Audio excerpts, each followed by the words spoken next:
I use Freud paper. It's not the cheapest paper, but it's the best paper. And I use these hook and loop type sheets, and I use them for hand sanding because they last so much longer, and they're very aggressive, and they cut well, and they don't clog up so bad. And if I'm going to spend half my life sanding, I'm going to use good paper. And I use everything from 50 grit to 220, which is the finest thing that Freud offers in paper. And then I use 320, that's a different brand.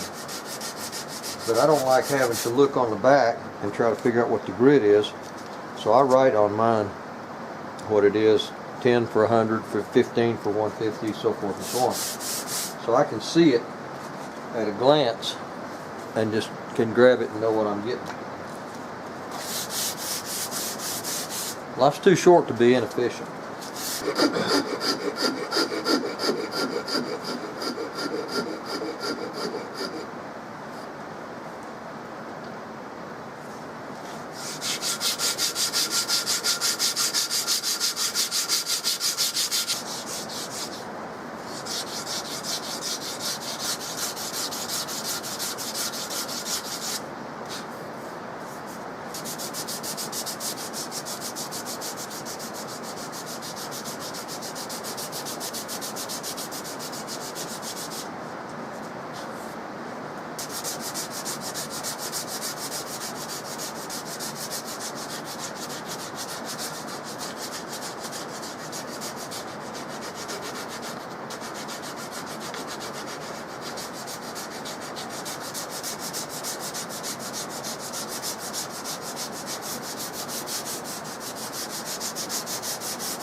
It really doesn't take that long when you're pulling off strips like that,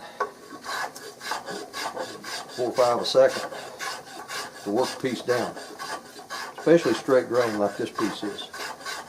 And this plane is not super sharp. It could use a sharpening.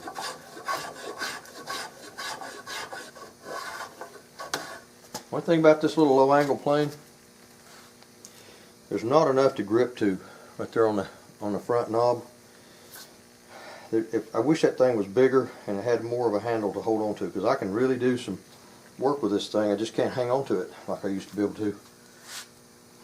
I've only owned it for about 50 years, but it's a good machine. It's a low angle. The blade, the iron, is the blade's called an iron, and it's on like a 17 degree or something. It's a Stanley. They made the low angle plane for planing like end grain and things like that. You can look at the difference in those two planes and see the angle of the iron is a lot more aggressive on this top plane. This is a Stanley standard block plane. I don't know what number it is, but I got tired of trying to fight with this little front knob that they sent, and I made a bigger one years ago. I bought these about the same time, in the early to mid 70s. But this low angle, you can see the difference in the angle of the iron, and it does make a difference.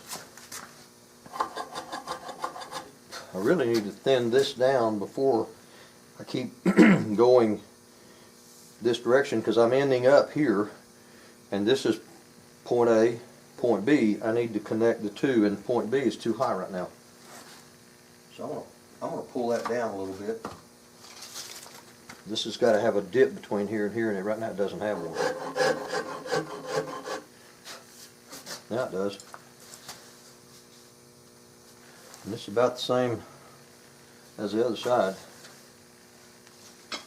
By the time I get that sanded down, it should be about the same. Now I can connect point A and point B, and between here and here will be a smooth transition.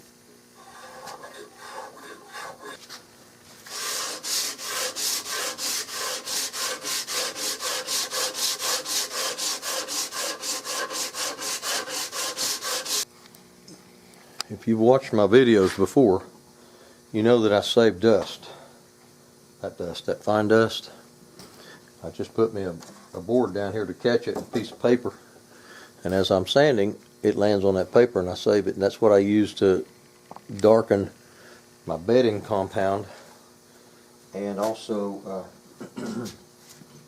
thicken it when I'm putting it in as bedding. It's a little too runny, the epoxy.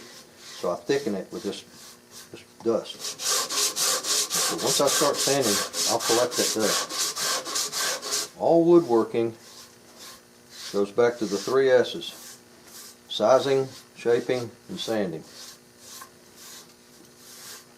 Whether you're building a house, a rocking chair, or a stock, it goes back to those 3 things. We size logs down to make 2x4s and build a house. When we get into working on the furniture and the baseboard and everything inside of it, we shape it down to the shape of baseboard or crown mold, and then the painter comes along and sands it and puts a finish on it. You can boil all woodworking down to those 3 things. I start with a tree. I cut boards. I mill them out. I shape them down to stalks. And then I sand them.